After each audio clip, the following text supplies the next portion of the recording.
All right, what is up? Shane Lee here with DMV Deal Talk.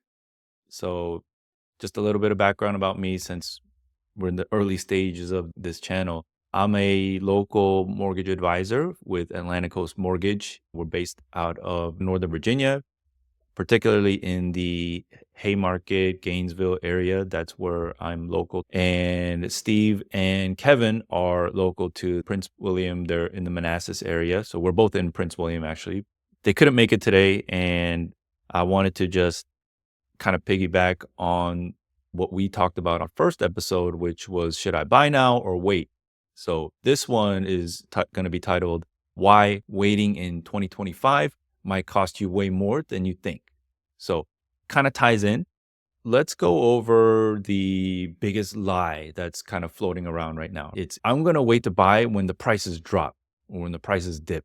I hear it every day. And honestly, it bothers me when I hear it because people still are expecting at some point a real estate market crash like the what happened in 2008. And honestly, that could just never happen. We're not in a similar type of environment economically, and there was oversupply at that time and subprime lending. That was a perfect recipe for failures. It's definitely one of the most dangerous mentalities to have in the year 2025. But here's the truth. Supply right now is still way lower than normal. Builders aren't building fast enough, and sellers aren't moving unless they have to because they're stuck in the low rates. So that means prices aren't crashing. They're just climbing slower. And if you're just sitting on the sidelines hoping for some magical crash, you're going to end up paying more for less house later. It's not theory, it's just simple math. So let me break it down. Let's say you're looking at a $600,000 home today.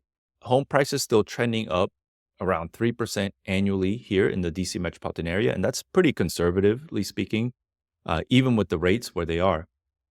So fast forward 6 months, that same home could easily cost $618,000. And guess what? If interest rates just moved a little bit higher, your monthly payment could jump by $200, $300, $400 a month. So you're telling me on a $600,000 house, waiting 6 months could mean paying $200 to $400 more every month? That's like $2,400 to $4,800 more every single year for the same house for nothing. That money could have been going into your equity, but instead it's just gone. You know who wins today? It's the people who lock down the house today, even if the rate isn't perfect.